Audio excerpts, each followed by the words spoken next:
Load up on guns and bring your friends. It's fun to lose and to pretend she's overboard and self-assured. Oh no, I know a dirty word. Hello. Peter said Ethan Nordine was the undisputed leader of the group that day as they tried to prevent the peaceful transfer of power. And FBI agents arrested Proud Boys former national chairman Enrique Tarrio at this home in Miami. By 2 this afternoon, he was in federal court. Here we are now, entertain us. I feel stupid and contagious. Here we are now, entertain us. I feel stupid and contagious. Here we are now, entertain us.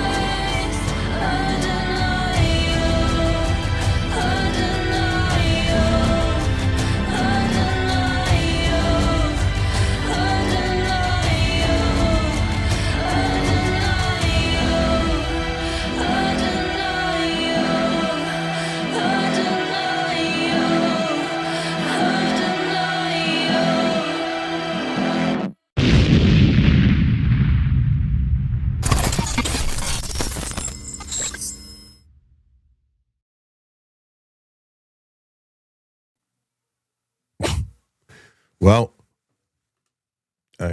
good morning or early afternoon, depending on where you're watching right now. I wasn't supposed to be here alone. At least I didn't think I was. Everybody else is bailing. So we wanted to do this, and obviously you guys have probably all seen it by now, but there has been another major Islamic terrorist attack in Australia. Looks like 12 confirmed dead as of right now. This is the most breaking that I can find. And I'm going to play this clip from 9 News in Australia for you guys to see. Good morning. Let's see. Oh, look at what we got. Oh, Lord Christ almighty. What's up, buddy? What's up, dude? This is with what happened at Brown yesterday, dude. Yeah, you and I can have a conversation about this like probably nobody else could. So, yeah, dude, listen, my best friend lives a mile from Brown. She's a psychiatrist, a doctor, and she's worked at Brown. And they had her locked in her house for, I think, about 10, 11 hours yesterday. Yeah. I mean, I never, growing up there, when I was a kid, I grew up in Oneyville and on Federal Hill, but when I was in high school, like, we spent all our time on Thayer Street. Like, all of our time on Thayer Street. Thayer all the Street. kids, Thayer all Street. the punk metalhead kids always hung out on fucking Thayer Street. Exactly. That was the place to be if you were in Providence. Exactly. Or at the living room. Yeah. And the living room was closer to my house, but like during the day, you'd be on Thayer Street. At night, you'd be at the Met Cafe or the living room and Lupo's. And we've talked about this a lot before. We probably were at a lot of the same shows, just didn't know each other at the time. So no, it really killed me last night to think that, that could happen. Dude, I'm worried about my friend. She's not like her and her husband are not. They're. I mean, I want to say they're libertarian and they do have a means of protecting themselves, but they're not ones that would be armed. Yeah. Well, they are. I mean, they have. They have personal protection at their house, but they're not ones to use it. Like it's and I'm listen. I say this because I love her to death. I love her husband to death. I've known him 15 fucking years of my life. And, when she calls me and I see her face and she's like white and I'm like, what the fuck is going on? And she's like, dude, there was a shooting at Brown. I said, get the fuck out of here. Yeah, that's what I thought when I saw the headlines. I was like, that's bullshit. Like, Well, and then. I want to make a little inside joke, Patty. And only you or anybody else in the area is going to be able to laugh at this or understand it. Even though my default is fuck the government, when it came to masks, I realized very soon that if I have ever gone to a show at the living room, there is nothing on this planet that will kill me. If you've been into the bathroom at the living room, you didn't need to wear a mask during COVID. Tell me I'm wrong. No, because the bathroom of the living room would kill you in the first place. If you survive the bathroom of the living room, dude. And first of all, I want to tell the viewers who may not know, when I was a sophomore in high school, so this was in 1995. A friend of mine, Andy, we can say it now because I think the statute of limitations on vandalism and this sort of thing is over. But a friend of mine, Andy Pettis, who played in a band called Pain Driver, and another band called Ulcer, and you'll know remember both of those bands. Yep. Yeah. So he was my best friend in high school, and we blew up the second bathroom. There used to be two bathrooms in the living room. They used to have a men's and a women's room. We blew up the original men's room with a cherry bomb. And Randy, the cokehead who you'll remember owned the place, never fixed it. Nope. And so then there was just one bathroom at the living room for a while. And you would just you went in there and couldn't even discern a toilet. You would just kind of piss on the floor. So that place was one of the biggest hellholes I've ever been in, but damn, probably did I love it. Yep, one of the greatest places to play. Yeah. My band played there quite a few times. Yep. I also like Casey's Tap, dude. Casey's Tap was fucking dope. Yeah. Now you're getting deep into Providence. Yeah. You're talking about Casey's Tap. Yeah. Yeah. I mean, dude, Broadway and fucking Pawtucket, Casey's Tap, fucking AS220. God, I remember, I think it was like probably the first show I ever played was fucking AS220, and they wouldn't let me bring my amps. They had their own backline there. I was like, I didn't even realize what AS220 was. And this was like 95, 96. AS220 was a little coffee house. Yeah, and the thing that was great about AS220 is not designed for a death metal band. No, not really, but they let you do it anyway. They let you do it, yeah. The cool thing about AS220 is that you could start there. Like you didn't have to have any, like it wasn't hard to get a show there. Like, it was the instruments. Yeah, that's it. Yeah, you could do it. And it's almost like, they a lot of people like to glamorize, and I understand it to a certain extent. Like, so we talk about like Cafe Wah back in like the Village in the 60s and stuff. But a lot of those, for every Jimi Hendrix and Bob Dylan that played there was a bunch of hacks who were just embarrassing, right? But the fact that place existed and you could get in there and play without a demo tape, without anything, like that has to still exist, because if it doesn't, then you're not going to get as many Jimi Hendrixes or Bob Dylans or, bands like you. I mean, you're a professional musician. You played for your whole life. Imagine if just nobody let you play in front of people ever. Yeah, I know. It would suck, right? I mean, it would be bullshit. Dude, do you know the Attleboro area well? I mean, I know Attleboro, but I don't think I ever played Jared's place in Attleboro. No, never. You've never been to Jared's place? No, I've heard of it, but I've never been there. Oh, dude, that place was fucking dope. But if it's north of Pawtucket, I probably didn't mess around with it. We're waxing philosophic about the south coast of Massachusetts and Rhode Island because this actually does affect guys like me. And like I spent a lot of my 20s in Pawtucket and Providence on Thayer Street. Like Patty was just telling you guys, I have friends and family and people that I love in the area. And it bothered me yesterday. And then now I'm seeing, and I'm going to play this clip, Patty, that there was a Islamic terror attack in Australia, Bondi Beach, right? And we're going to go to I think it's Sky 9 News or 9 News in Australia, and I'm going to bring that up on the screen right now.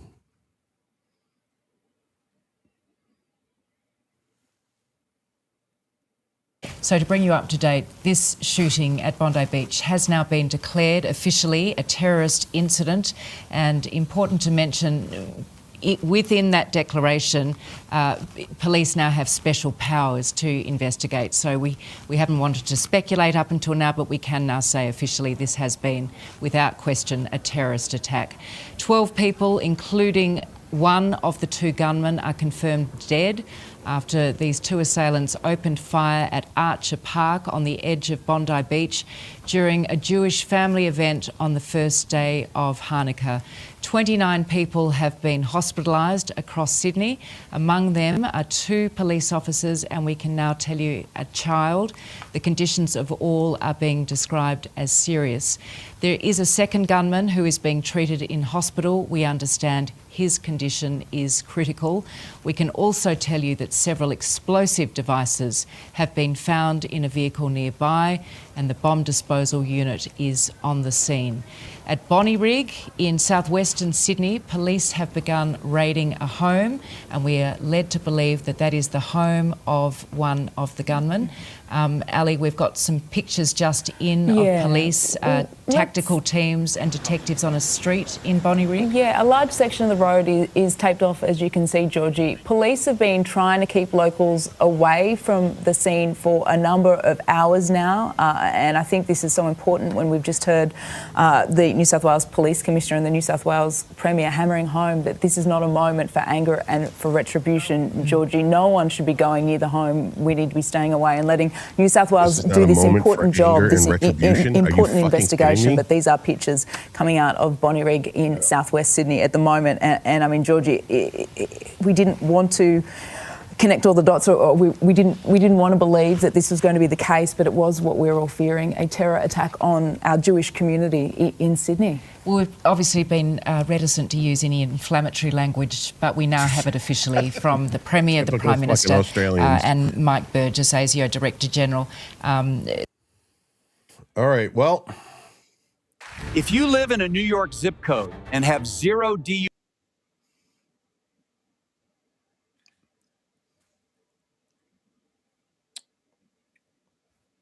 so all guns are banned in Australia. Right. I'm not going to make this about guns, but this goes to. Well, yes, you are. I mean, let's just make it about guns then. No, it's not about guns.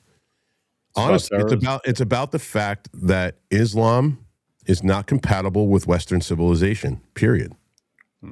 They're not. All right, you want me to make the counter argument? Let me point this out because I know what you're going to do. I don't want you to make a counter argument. I just want to have the conversation. It has nothing to do with counter or pro or against it. It has to do with the fact that when people say, "Well, what the fuck just happened?" I don't know. You've got a fucked up screen right now, but now it's even more fucked up. Oh, okay, now it's better. All right. I have no idea what the hell's going on with this thing. Yeah, I know. You normally don't, but somebody's fucking around. You're doing the mess around with your hands.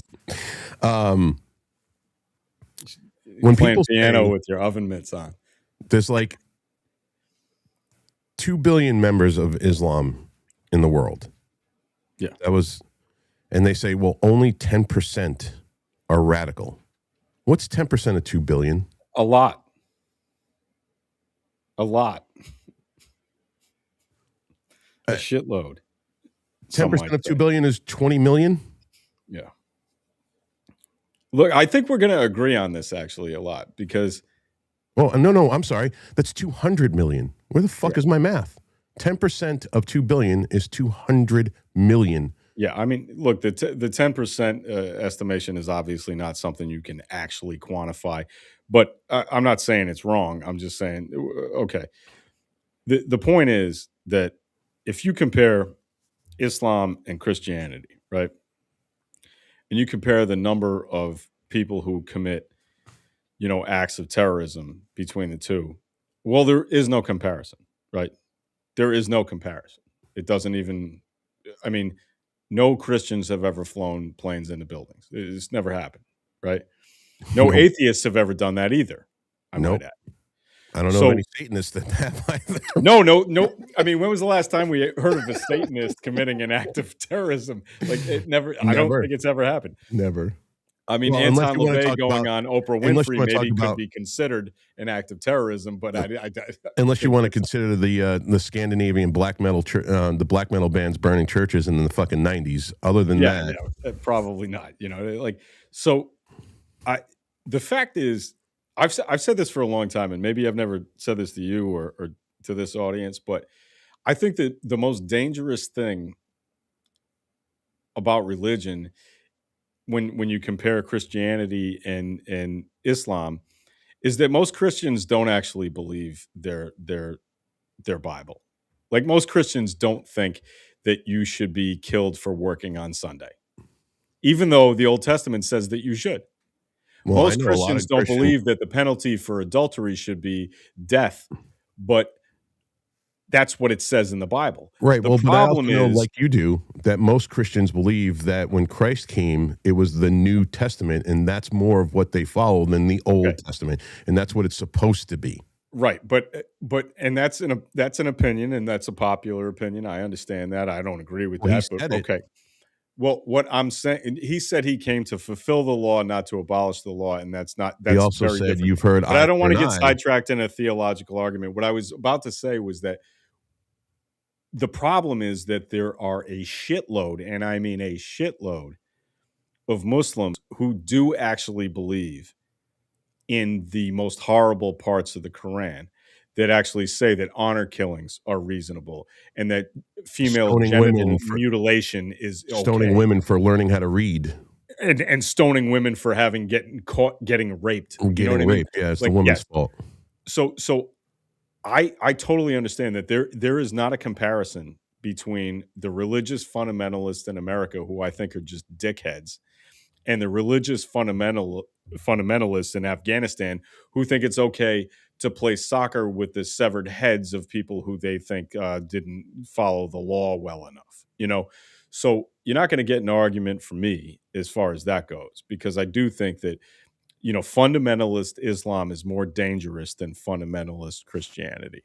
It just is. That's a fact. That is an absolute fact. They did catch the suspect, from what I'm reading right now, in Brown. Yeah, I hope it. I hope they get. Yeah, I hope it's the right person. And they, God damn it! Like there were reports. I worked at Jeff's on Benefit Street. Jeff's Sandwich Shop on Benefit Street, which in Providence is a famous place. It used to be anyway, where you were supposed to be rude to the customers. And this was way before, like, you remember, like, Dick's restaurant in Boston? Oh, yeah, yes, Dick's Last Resort, yep. Dick's Last Resort, right? But yep. Dick's was, like, way after. Jeff's started in the 80s, in the early 80s, and he just wanted people to be rude to the customers. So I got a job there. You had to audition for the job. For you. Oh, yeah, you had to be funny. You had to, like, have a routine. You had to go in there and audition for the job. And, you know, this was, like, tailor-made for me. I was 18 years old. I started working there. And we used to fuck around with the customers, throw shit at them. But you got, like, the biggest sandwich for the least amount of money. You got all the stuff. It was mostly construction workers who were working around the east side, building stuff at Brown and RISD. And they would come in and, you know, they would tolerate the bullshit because they got the best sandwich in the city, right? And I have a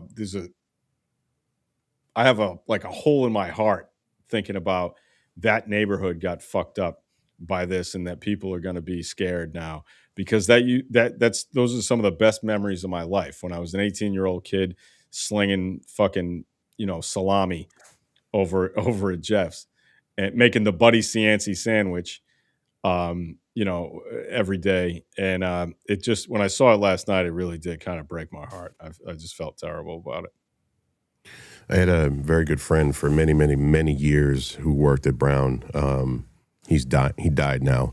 He's long dead. Actually, he died of a heart attack in my arms. Jesus, man. Yeah, but he worked at Brown, and Yeah, that was dude. That was fucked up. I'll tell you that story one day. You'll be like, "Get the fuck out of here, dude." It was just fucking nuts. Yeah, he was a really good friend.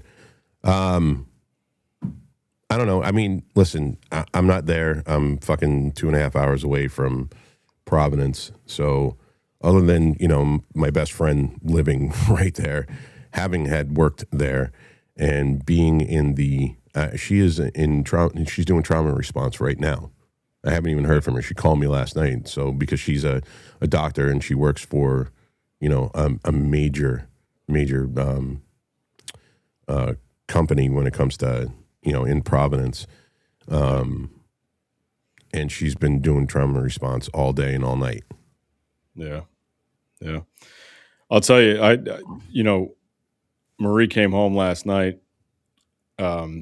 And she works at in the ICU at Boston Medical Center, and we were talking about it, and she was just like, "Hey, I'm glad to hear that nobody got sent here, because that means if they're still at Rhode Island Hospital, they're probably gonna make it." You know what I mean? Because if it were really, really that bad, they would have life flighted them to Boston. Yeah, exactly, absolutely, exactly.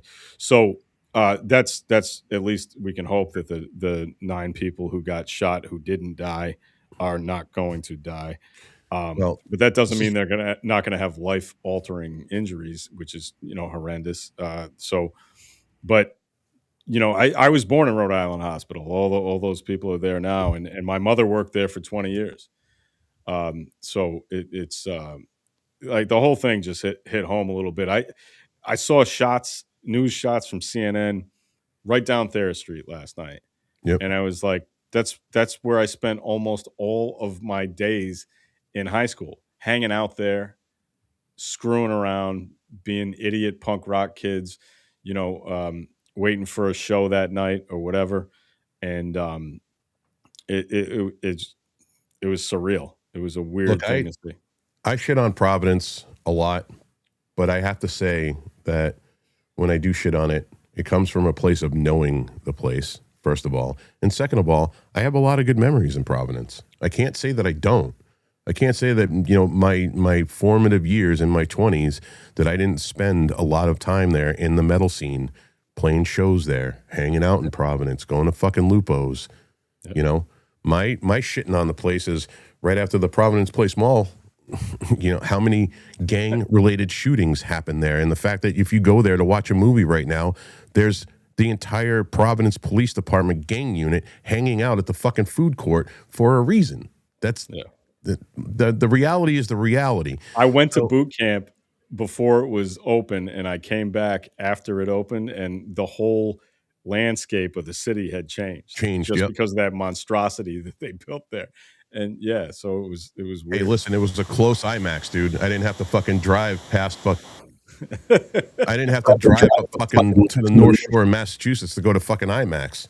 Yeah.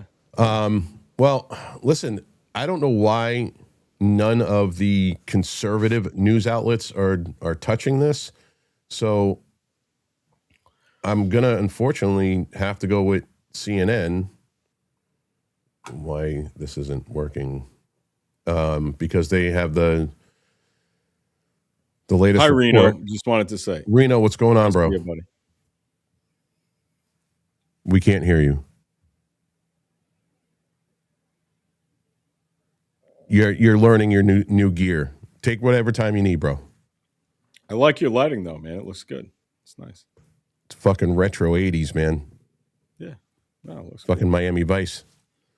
All right, so I'm going to share this screen.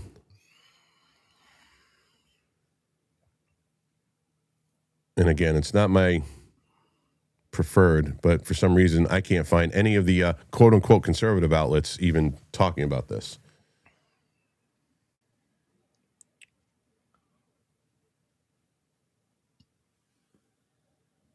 Well. U.S. Marshals tell CNN that they now have a person of interest in custody in connection with last night's deadly shooting on the Brown University campus. The CNN saw at least 20 members of law enforcement going into a hotel room. This is near the Providence airport this morning. Now, in that shooting, 2 students were killed, 9 other students were hurt. We just learned that the shelter-in-place order has ended for the Brown University campus. We showed you this security camera video of a person of interest taken at the time of the shooting, or just moments after, this person leaving near that building. We don't know if this is the same person that authorities have in custody. Yep. Students were in the middle of a final exam review session when the shots were fired. The mayor of Providence says the timing likely made it easier for the shooter to get inside the building. Well, there you have it, folks. That's going to be a kid from that class. If he targeted a final going on from that class, we can hear that's you. what it's going to be. Turn your volume up a little bit. Can you hear me now? Yeah. I don't think it's coming through that mic, though. It's coming through something else. Dude, when we're done, give me a shout and I will help you out. For as many fucking audio issues I have, it's always been computer related, so I'll give you a hand with whatever you need. So, what do we do? I have no fucking idea, man. Honestly, if you got an idea. I mean, I do, but I'm obviously radical, and people are going to call me fucking Hitler. Well, you're going to want everyone to have guns, but I'm like, you know what? Well, everyone already does have guns here. That's the only reason why we haven't been taken over, dude. Yeah, but here's my argument against everybody having guns. And it's not like you understand that I don't have a problem with the Second Amendment. Oh, boy. What I'm saying is that if you think the solution to gun violence is for everybody having guns, you're making an assumption that if you legalize guns for everybody, that everybody will carry them. But what I'm telling you is that almost nobody will carry them because most people don't want to carry fucking guns, man. They just won't. That's not true, though. Really? That's not true. Well, my state is a perfect example. Maine is a perfect example. Vermont is a perfect example.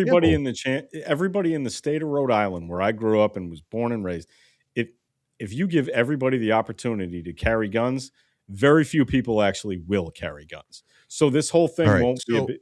You talk Patty, about. Let me throw this out there to you. We are the only state in the country. New Hampshire is the only state in the country that allows you to carry in a school. Right. We've never had one shooting in a school. I know, but do you think that will last? And when I go to my son's wrestling meets, every single father I know that's there is carrying in the auditorium. None of that shit would happen in our schools here. Yeah, I think that you're exaggerating the fact teachers are allowed to carry here. Well, first of all, I don't know what schools you went to, but I sure as shit wouldn't want a lot of my teachers carrying guns. Well, no. I went to New York schools. Yeah, you don't want that motherfuckers. Yeah, look, I went to school in Rhode Island, and specifically, I'll say LaSalle Academy in Rhode Island. And if you put a gun in the sister with Sister Pauline or Brother Paul, I think we would all end up with some unfortunate. We would get pistol whipped instead of hit with a fucking ruler. I got hit with a fucking ruler, and I deserved it. But I definitely don't want to get shot by accident because Sister Pauline doesn't know how to operate a firearm, and Listen, or Sister Dorothy, or I Brother went to Catholic fucking school my whole fucking life, dude. I went to Catholic school in New York, man. But so we're talking about the same thing here. Like, I'm not even talking about just teachers. And it has nothing. And I'm not even talking about the guns. I actually didn't even. What do we do? Because both of these are Islamic terrorist attacks. Because you read, just like I have, I'm sure you have, because I'm sure you've been up on this Brown thing, that there have been multiple students saying that they heard. Right.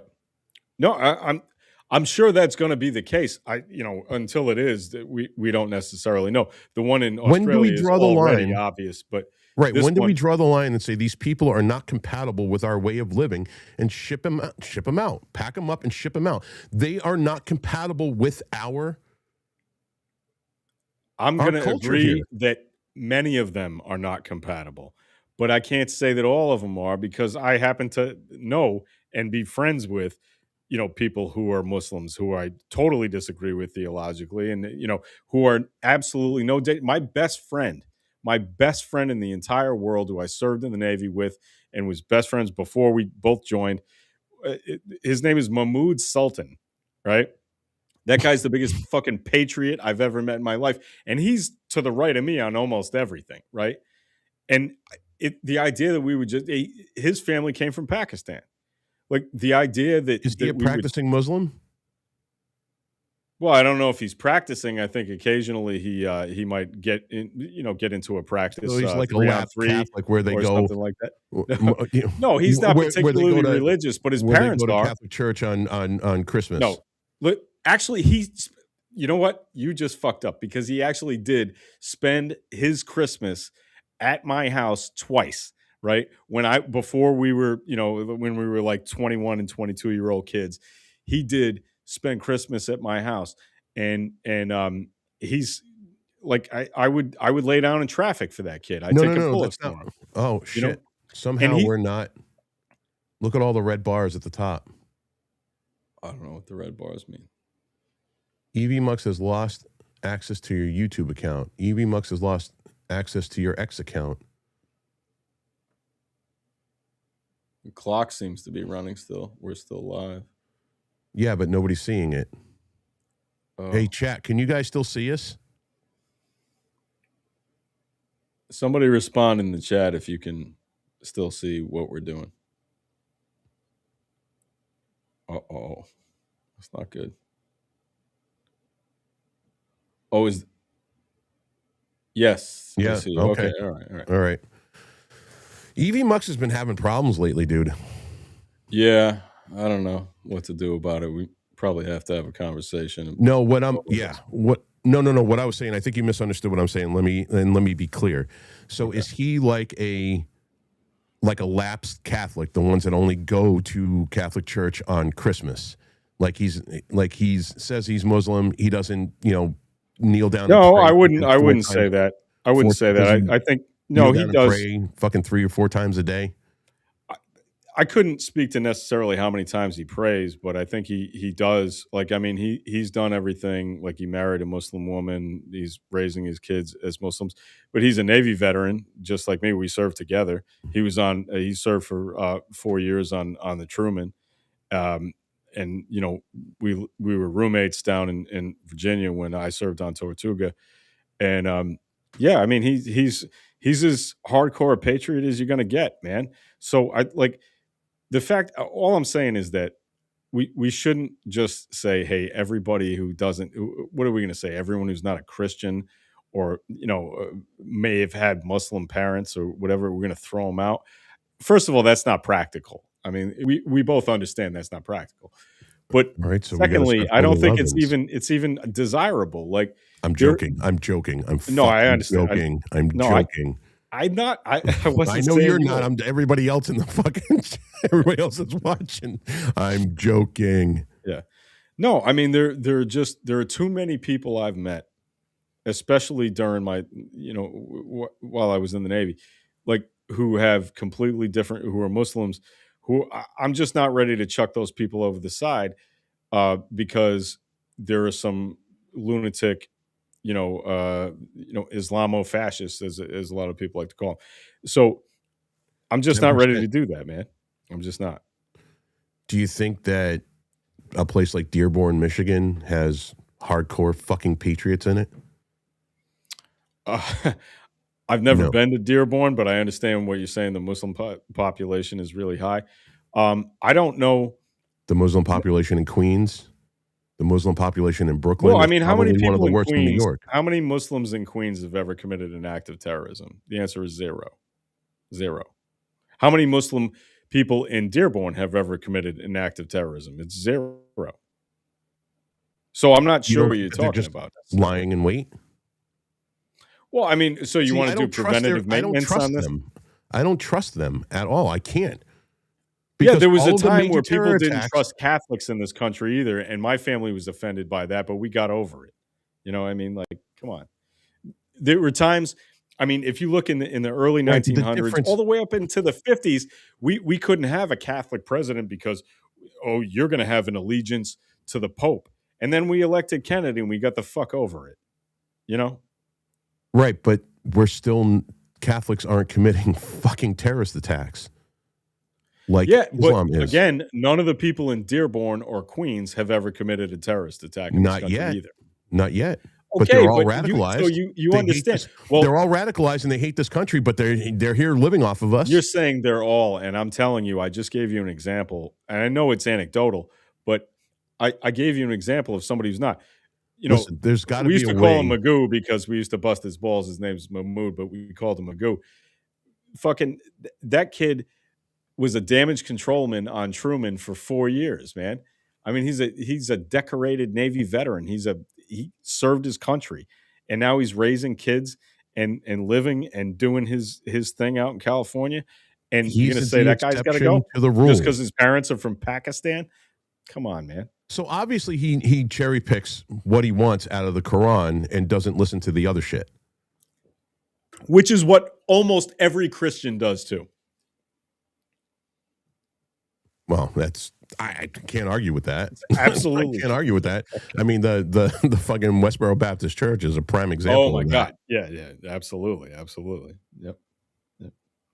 But listen, man, there is going to come a time in this country, and I think you and I are going to see it. I think it's going to be in our lifetimes.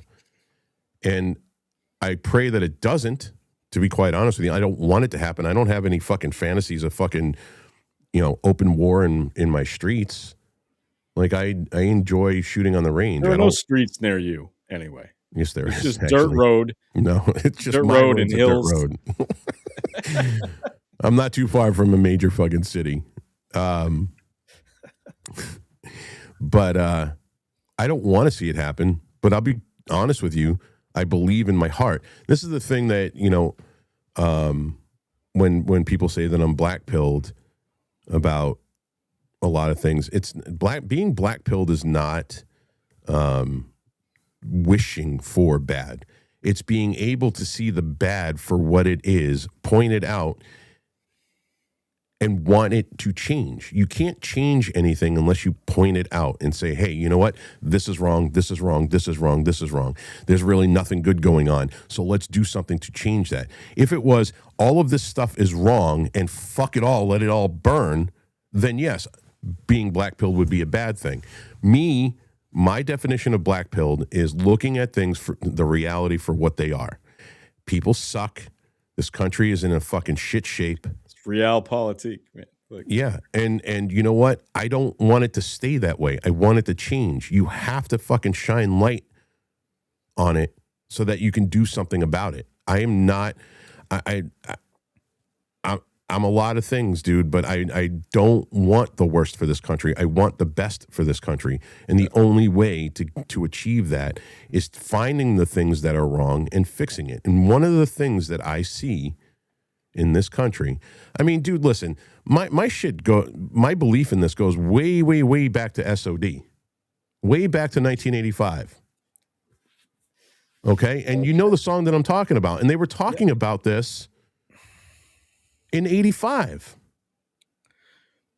This is where my SOD, MOD, I mean, dude, this is the shit that those are the politics of, you listen to something like that when you're 12, 13, 14 years old, and you really want to know what the fuck is going on. It's like everything that I've learned about politics when I was growing up was reading the lyrics for a song and being like, okay, and looking it up and investigating it then. Yeah. But watching you know what? The news. What I would say is that, like, I totally understand what you're saying. If I look back on the stuff that I listened to when I was a kid, when I was first becoming I guess what you call politically conscious, whatever. I'm listening to the Sex Pistols. I'm listening to Fear. I'm listening to all this stuff, and I'm basically I thought when I was 15 years old, I'm a fucking anarchist. I think that everything is wrong. You know what I mean? Fuck all these people. No matter what system you create, it sucks, and I don't want to be part of it. But then you grow up and you realize that, you know what?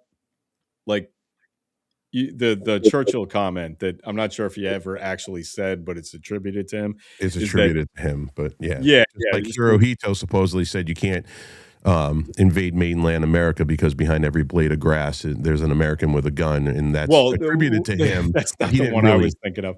But the one I was thinking of was he said democracy is the worst form of government except for every other form of government. You know what I mean? So it's the best of the bad bunch, and you realize that as an adult, like it's not feasible to just not have a government and fucking throw shit around everywhere and everything will take care of itself. You have to have something. And I think that democracy, a democratic republic like we have, is the best way to go. I don't think there's a better, I don't want to live in a communist country. I don't want to live in, a fascist country. I don't want to live in an anarchist country. We've got the best thing going, but it's imperfect and it sucks sometimes, and we have to fucking fix it whenever we can. It requires constant maintenance, That's the thing about democracy and a republic that is uncomfortable, is that we always have to fix it. It's like a fucked up car. You know what I mean? It may get you to where you want to go, but you may have to do some damn maintenance on the way. Can you guys hear me now? Yes, perfect. Fuck. Hey, dude. Okay, cool. Welcome to the show, Reno. Hey, thanks. So for anybody that's wondering what I'm talking about, SOD came out with a song called Fuck the Middle East in 1985. And the lyrics are, fuck the Middle East, there's too many problems. They just get in the way, we can sure live without them. They hijack our planes, they raise our oil prices. We'll kill them all and have a ball and end their fucking crisis. This is 1985. So if you guys think that, any of this shit is just a new thing, you are sadly mistaken. This is the entirety of their religion. And yes, you know what? Again, we started this off by saying only 10% of the supposed 2 billion Muslims in the world are radical jihadists. But that's 200 million. And that's a lot. And that's a scary fucking number. That is 200 times more people that are radicalized than we have in our military, in the entirety of our military. Yeah, I think that in the last, since 9/11, we've gotten pretty good at stopping any kind of massive casualty situation in the United States when it comes to Islamic terrorists. No, but I think the reason that we haven't had them is because we have gotten good at it. So I don't think we need to go buck wild about trying to up the ante when this stuff. We're already doing the job. So to me, it's not really an issue. We need to keep doing what we're doing, but I don't think we need to do more. So we have 600,000 that came over during Biden's administration. 600,000 that were one guy did something crazy, man. Seriously. Well, no. 600,000 came over unvetted. Who were helping us. That we know, illegally through the southern border, along with all of the Mexicans. Okay. Well, I'm talking about Islamists, dude. 600,000 that we know of, right, that were unvetted. First of all, they were gotaways, and they're known terrorists. So what? 600? Do you know what 1,000 terrorists could do to this country right now if they decided? Just 1,000. Yeah, but the thing is that's not going to happen because that's not true. Yeah, of course it's true. Okay, where did you get the information from? I'm just asking. Because if you're going to say there were 600,000, are you saying 600,000 known terrorists came through the southern border? 600,000. No. That's not what I said. I'm confused. So I'm just let me be clear. We're talking 600,000 members of Islam that came through, right, illegally, unvetted, through the southern border. Okay, and gotaways. There was last I read there was 150,000 that came through the northern border, fucking 2 hours from me, in Vermont, and they're still catching them today. because we're not having any. There's no Mexicans coming in through Canada. Well, hopefully It's they end Chinese up and- on your mountain and they blow. Oh, please let them. That dude's got that fucking mountain fucking wired, son. Absolutely. Are you shitting me? No, that's just a joke for the FBI handlers. I don't have any explosive devices around. The FBI has had me for a while. They know I'm joking. But of the 600, there are known terrorists that they do know that came through with those 600,000 people and their gotaways. So my point is this: even if 100 of them are fucking terrorists, what could 100 terrorists do to this country right now if they coordinated an attack in all 50 states? I'm just saying none of that has ever happened, and I don't understand. We would have never thought that 9/11 would happen. No, of course not. So your solution to the fact that there might be some terrorists in this country is to get rid of every single Muslim out. And if you want to come back, you go through a heavy vetting process. Absolutely. Heavy 100%. vetting? Is that like heavy petting? Like do we could be like you feel their titties and whatnot? I'm not at the point where I am not at the point where I want to fire up the trains. Yeah, well, you sound like you are. No, I'm not there yet. I mean, you're the one who brought up the trains, but I'm going to say you do sound like you are. The trains. It's the trains. You're going to call you Choo Choo Patriot instead of... Yeah, well, whatever, man. You know what? I look at them as a direct threat to this country. I look at them as a direct threat to our sovereignty, to our culture, to American exceptionalism and Western civilization. They are a direct kinetic threat to this country. You can't look at it any other way. I'm going to put this out there. There is a I did see something on my brief scroll through X today that one of the guys was stopped by a Muslim that owns a hot dog stand. So don't full screen me. One of the guys was stopped by a Muslim. You mean in Australia? Yeah, he was stopped by a Muslim that owns a hot dog stand. So, I mean, yeah, that's you kind of prove my point a bit. Like, not every Muslim actually believes that. I mean, they may be nominally Muslim, but like for the first like 15 years, 16 years of my life, I was nominally a Catholic. I didn't believe in any of that shit. You know what I mean? Like my buddy, like I said, my buddy Magoo, we fucking used to like eat fucking pork all the time together. Yeah, like we ate fucking hot dogs and shit. He was a Muslim, but not necessarily practicing at the time. There are plenty of Jewish people who eat pork, who and mix their food, who they're ethnically Jewish, but they're not practicing. Like there is no way to do what you're trying to do, Rob. Is what I'm saying. There's no way to figure out what. I mean, are we just going to say you have to be a certain religion to be in this country? Because I think that's going to fuck you up, because I don't think you're really a Christian, right? Well, and I'm not going to agree with that either. I mean, this country was founded by freedom for all. I mean, that's guaranteed by us. No, it was not. It was not. Freedom for all. Yeah, it was. Absolutely. No, that's bullshit. This country was founded by a bunch of people who came over because they didn't think there was enough restriction on religion in England. Yeah, right. So they had to come over here so that they could tell people what religion they had to be, because they weren't welcome in countries that actually had religious freedom. And if you don't understand that, I mean, being from New England, I can tell you, and having been to Salem 1,000 times, I can tell you that people who didn't believe the way that they believed, they got crushed by rocks or they got burned. Well, let me clarify. And hung and burned. So we didn't start this country on religious freedom. That's such a horse shit. Right. Well, let me clarify what I mean. There's a document that was written and codified in 1776 that guarantees freedom of religion for all.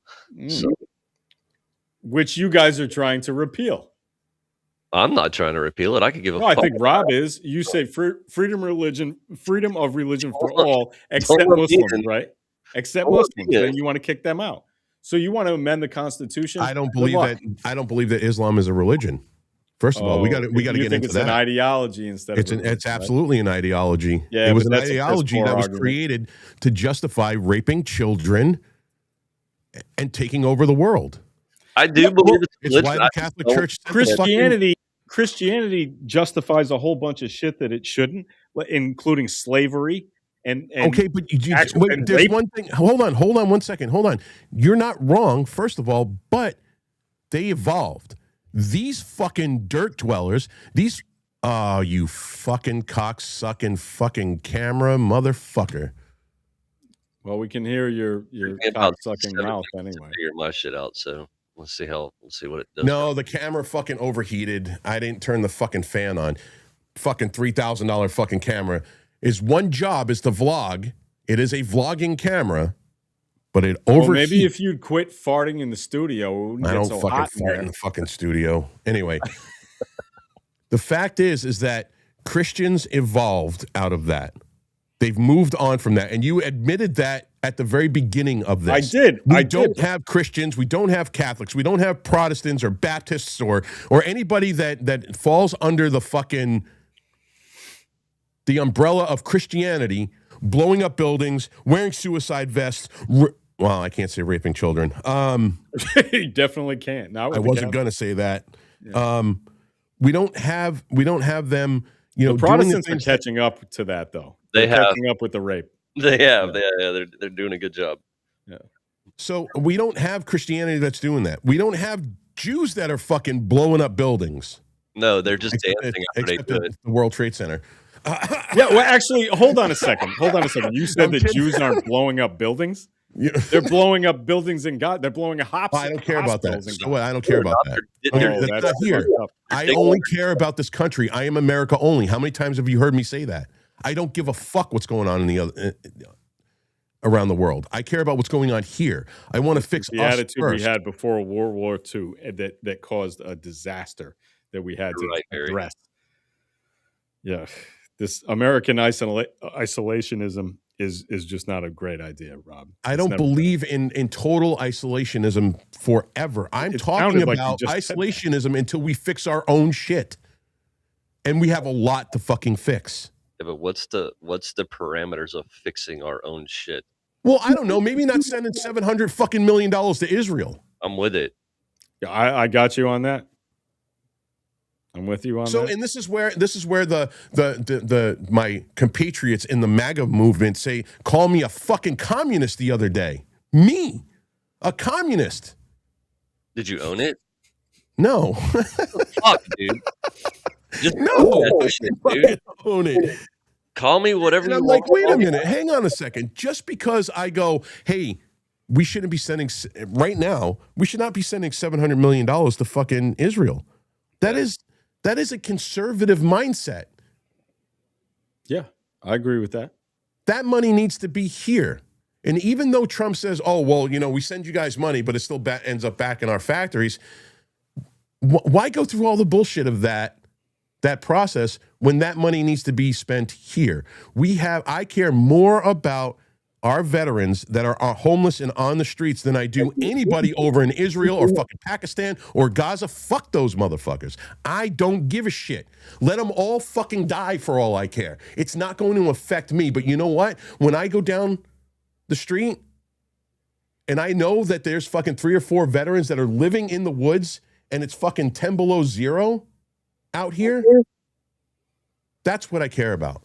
Those guys sacrificed for this country and deserve more than anybody else in this around the world does. Well, you know, there are plenty of men and women who were affected through COVID who have never fucking recovered, living in shelters, not even veterans, American citizens who worked their asses off their whole entire life, had their entire fucking companies, their jobs that they worked decimated through COVID because of that fucking bullshit. Those people need to be helped out and put back on get back on the fucking horse again. I don't want to send $700 million to fucking Israel. I don't want to send hundreds of millions of dollars over to Ukraine because Ukraine can go fuck itself. Ukraine is the reason why they're getting their asses fucking pummeled by fucking Russia. Wait a minute. Hold on a second. Why is Ukraine the reason that Russia invaded? Because Ukraine? you know what? The Donbass wants to be part of Russia. I'm not. We're not going to do. We'll do another episode on this where I can provably. Yeah, those I'd people like still to. I'd like to speak- do that. Those people still speak Russian. They want to be part of Russia. This is the same goddamn argument that Hitler made about the And if Sudetenland Ukraine, in Germany. Ukraine would just be like, Yes, oh, it you is. know what? Well, It's the honestly, same argument.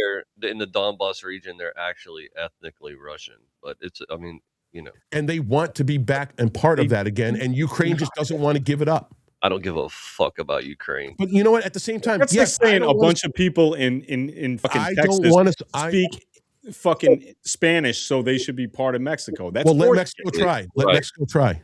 You're right. What's going to happen to them? now it's just the same thing that happened might to means fucking right? Mexico Is that what what's it happening is? in the fucking Ukraine. Yeah. So might that's means right. You goddamn right. Okay, well then We took this live in country by force. You know what? You know another problem is The Native Americans are a conquered people.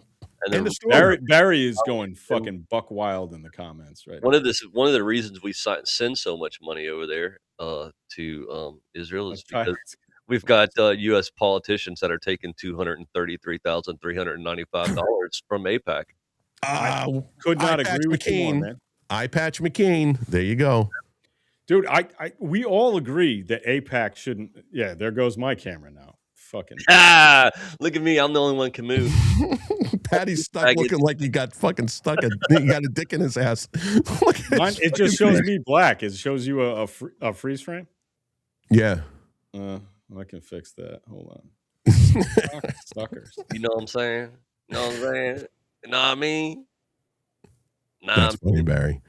Now, listen, man. You know, I haven't really gotten fucking fired up, and I'm fired up about this shit, man. I'm tired of our country supporting every other country on the planet while Americans are languishing. Americans are suffering, and that bothers me. There's always an exception to rules, right? So I'm not going to say that every Jew is a hand-rubbing merchant trader that is trying to subvert our government.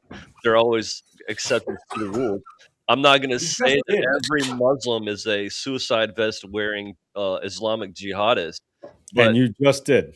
But there are exceptions to the rules, right? So, I mean, yeah, we did the math earlier. 200 and something thousand or million. 200 million. 200 and something million Islamic radical jihadists is that's a quite substantial money. And now you got your camera back, so now we can just make fun of Rob for being president. I use the other camera now. But I can say overwhelmingly that Islam is not compatible with Western values and the way that we built our country. Look, I think that anybody who is radically into their religion is not compatible with a country that values religious freedom. I can agree with that too, because there are. I mean, look at Westboro Baptist Church. I mean, they're not. Yeah, absolutely. It's a perfect example, and Rob mentioned that earlier. Yeah, both ways. Yeah, those people are fucking lunatics, and they don't represent Christianity any more than I think that the wacko, jihadists represent Islam, right? So I just want both sides to have fun. Say what? I just want both sides to have fun. That's it. Yeah, but I think we define fun as different things. Like Rob's idea of fun would be to go out and like shoot people. That's not true. No, it's not true. I know it's not true. It's not even close to true. Rob's idea would be go out and shoot cans in the backyard or whatever. Some Mexicans, Africans, those kind of cans. But, my idea of fun would be to like go play baseball. Reno's, I have no idea what your idea of fun would be. You play some video games or some shit. Masturbate while listening to Pink Pony Club. Yeah. So have any of you guys heard about this this World War debate business? Yeah. Yes, I'm already registered. I am too, but I'm on the fence about whether to go or not. You're going to go all the way. You're going to go to Atlantic City. Atlantic City does not. It's not a long trip for you, but it's not the kind of place that I would imagine you like going to. Atlantic City? No, I'm not a gambler. What is this? Yeah, what I mean, a shithole. Talking about what is it? Oh, it's a shitty city. We could maybe hang out in Jersey. No, I know what Atlantic City is. I get. What is this World War debate? I don't know. He put it in the chat, and you haven't seen it. So it's this thing where I guess the War Boys got a a booth there, and we're not going to be debating this time, but we're going to be representing the studio.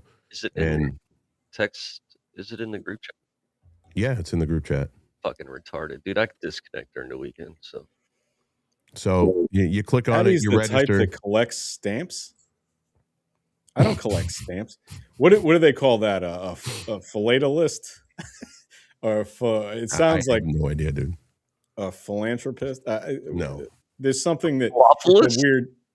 With a stamp collector, someone Google stamp collector. Someone in the chat Google stamp collector and find out what the actual term is. Because I don't know why I look like a guy who collects stamps. I collect baseball cards. What is the stamp collector called? The official term is a fucking nerd. A stamp collector is called a philatelist. Philately is the name for the hobby itself, which involves collecting and studying stamps, along with related It items. Sounds like cocksucker, right? Yeah, absolutely. Yeah, it really does. See? Oh shit! Here we go. I think those are the fucking fighting words right there, Patty, for you. Oh well, I happen to know Tulin, and I know he's fucking around. He's I've met him at several events over the years. I think that's the shortest sentence I've ever heard Tulin say. Yeah, I know. He normally writes us a book for everything. Listen, man, I am an America only guy. I'm not an America first. I'm an America only. I want us to be able. Listen, I do agree that we have to have a presence on the worldwide stage, but understand that this has been so mired down in bullshit and money schemes and Ponzi schemes, and for the last 40 or 50 years, some people will say 70 years. I don't have the knowledge of 70 years ago. Wasn't on this planet. But I do know that we have spent more time helping other countries. And what have we actually done with what have these countries that we send this money to, have they evolved in any way? No, it's still the same old bullshit, dude. We are just wasting money. Yeah, I think that the money that we send overseas to different countries can be better spent in within the United States. We have a major homeless problem. We have a major drug addiction problem. I think that's a completely reasonable, attitude to take. However, I would just say say we do take that money back, right? And instead of giving foreign aid, we spend it here. I have a feeling that the Republicans would call it communism if we give it to poor people, right? Well, you're hearing a Republican saying the exact opposite of that. No, I think that so say we start subsidizing, veterans with mental illnesses or whatever, which I think we should do. We should wholly, but I guarantee there's going to be some conservative Republicans like Art Laffer and all the people who advise Trump who are going to be like, well, that's fucking communism. They didn't earn that money. And well, of course they did. We're going to end up in the same. I agree with you, but I just don't think that would be the idea of repurposing the money. It only matters if you tell me what you want to spend it on. Because that's fine if you want to repurpose it, but just tell me what you're going to spend it on, and then make me believe that the Republicans in Congress would actually do that. All right, here's a perfect example. This is the analogy for this. You know the story between Dan Crenshaw and Eddie Gallagher, and what happened? Yeah. No, I know that you guys hate Dan Crenshaw, but I don't know who Eddie Gallagher is. So Eddie Gallagher is a teams guy. Sir, it's iPad cocaine. Don't call that man by his nickname.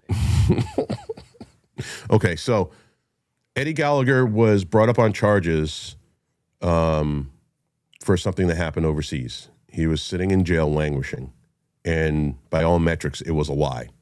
Okay. Oh, you're talking about the war crimes guy? Yes. Yeah. Okay, I know who you're talking about. So, and everybody in his platoon testified against him, right? No. Everybody in his platoon actually fucking for him. Was he? He was released. He was released, steal, right? He was released. Yeah, he was released. So was he a steal? Yeah. Yes. Eddie. He was a steal. He was. That's why I said he was part of the teams. Yeah. So he went to Dan. He went to Dan Crenshaw, and I remember when this happened. And Dan Crenshaw did everything in his power to try to fucking sink him, even though he knew that it was fucking bullshit. All right. So with all of this information about Patrick McCain, the people of Texas in his district should have absolutely 100% voted for him. If there is a conservative, quote unquote, a Republican or quote unquote conservative that says that our military veterans should not get financial help if they're fucking homeless, then we, as the conservative movement, should vote them the fuck out and vote somebody in that more aligns with our mindset. Dan Crenshaw should have never fucking won. I'm not a big fan of this whole movement, and it's usually within the right side of the political spectrum.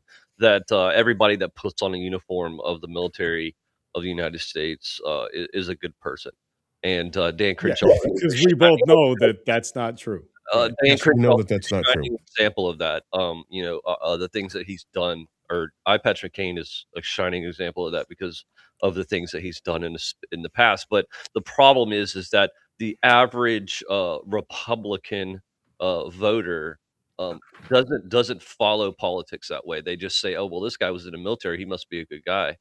But which Dan isn't Crenshaw is obviously one of the most self-serving pieces of shit that sit And with him in Washington. I've always been curious about that, though. Why do you guys? And I'm not making I have no love for Dan. He was supposed to be the Crenshaw. savior, right? So he was supposed to be the savior for them, and then he came out pro red flag law, and that was it. That was it for me. Like that's what started me down the fucking rabbit hole of who the fuck this asshole was. Okay, so that would completely, annul That his is against service. conservative. Not his service. There's a difference. All right. There are people who did. No, I'm just asking. I'm not. No. I would never disparage somebody's service.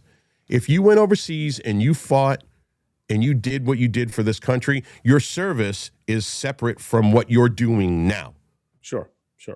So what he's doing as a member of Congress is diametrically opposed to conservative/Republican values, which puts a stain on his service. But I would never disparage somebody's service while they were in the military. Well, I would just say it may. Do you understand? Do you understand what I'm saying?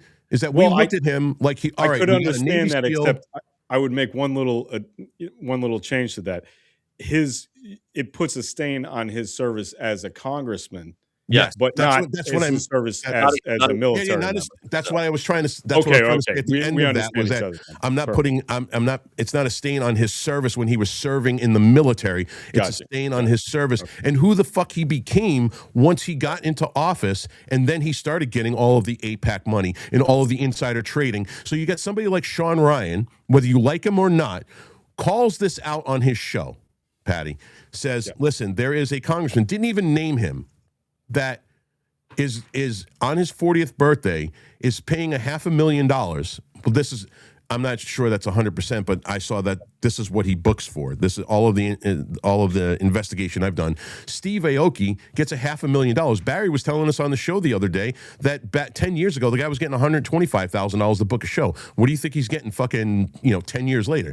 So he's getting $500,000. Barry once told me that he got $125 to dance down at the Gigolo Club, and I was like, "This is that's $125. That's $125, okay. Not $125,000."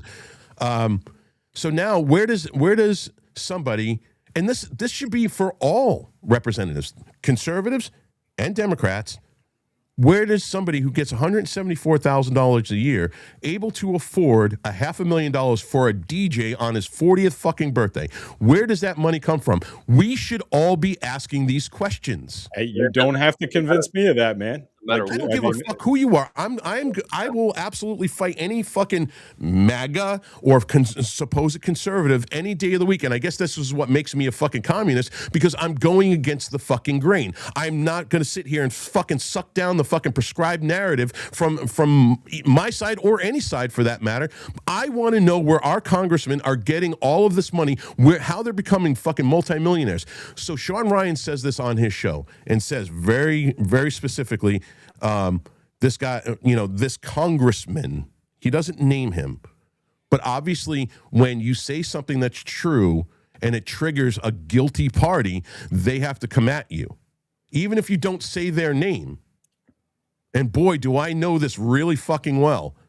But when you say something that's factual and questions it like fucking Sean Ryan did, he sends him a cease and desist letter from his lawyer, first of all, and second, literally threatens him with fucking SEAL Team 6 guys.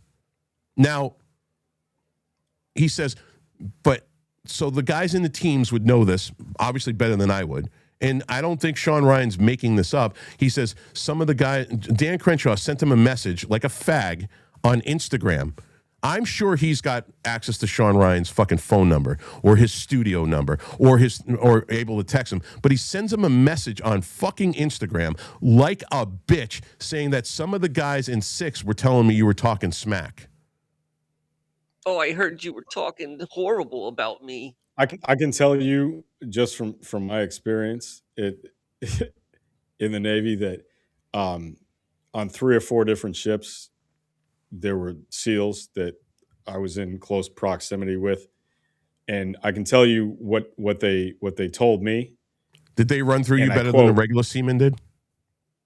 That's good. I like that one. I can tell you, and I quote: This is the entirety of what they told me. They don't say shit. Yep. They don't talk. They don't fucking brag. So they don't talk do you about. Do you agree that would be a veiled threat? That is a veiled threat to Sean Ryan. I guess it is. But all I would say is that I think that a lot of people have this weird version of, like, they watch too many movies and they think that SEALs and like the Delta guys and all this stuff and well, Delta doesn't exist. They will tell you that they don't exist. Of course, it doesn't exist. But I asked the Delta guy. Those guys don't like. And I know they were a little more like guarded because I was a journalist and they're not going to go near me. And I mean, they went near me, but they just wouldn't talk to me. But I never asked them questions because it was understood that, like, you don't ask those guys questions because it's none of your business what they do. And even if they told you, you couldn't report it because you work for the fucking. We're on the same team. We're not doing, we're not fucking with each other. But there was no, like, even when we're out drinking and stuff like that, none of those guys tell stories and talk shit like you see in the movies. Like, this is not like, everybody has this, not everybody, but a lot of people have this cartoonish idea of what the military is, and like everybody's some kind of fucking badass and everybody's perfect. It's all silly. They got it in their head by Hollywood, dude. Right. There are too many goddamn movies about this stuff, and some of them are really fun. I like Top Gun, right? Who doesn't? Top Gun was great. Maverick was fucking awesome. I mean, if you think that any of that represents even closely what actually happens, that's okay. So let's look at the movies as the movies. We don't think that the shit that happened in Game of Thrones really happened in medieval fucking times. I really worry about we're getting so far off the beaten path that we believe that all these guys, there are some Act of Valor actually happened. That was a great fucking movie. There are some ex-SEALs who talk a bunch of shit, who say things they shouldn't say, like Jesse Ventura and I forget the idiot's name who says that he shot bin Laden. Maybe he did, I don't know, but whatever. The guy takes credit for that. There are people who talk shit, but they're the small minority of these guys, and we shouldn't believe everything everybody says about this stuff. At the end of the day, you have to realize that they're fucking a human too, and they put their pants on one leg at a time. Except for me, I jump into mine. So, but well, you only have one leg, so it's easier. Yeah, it's right. It's really easy. So my whole point of that diatribe was, I will question anybody. I am not going to just sit here and be like, oh, well, he's a Republican, I'm not going to question him because he's on my side. That's bullshit. I have never been like that. I will never be like that. I will never suck down the prescribed narrative. I will never be fucking, entranced by somebody's fucking position in our government. I'm just not going to do it. And if you're profiting, listen, first of all, I don't have any problem with insider trading. I don't really give a shit about the stock market, to be quite honest with you. You know what? Profit, whatever. But I think that if you're in Congress, I think, and I believe that when you have that much money thrown at you, it skews what you should be doing. Yeah, you no longer become a representative. You're not a representative anymore. You're representing yourself. Absolutely. And I still think that serving in Congress, $174,000 is still too much fucking money. Now, obviously, people will argue with me. Well, look at all the work they do.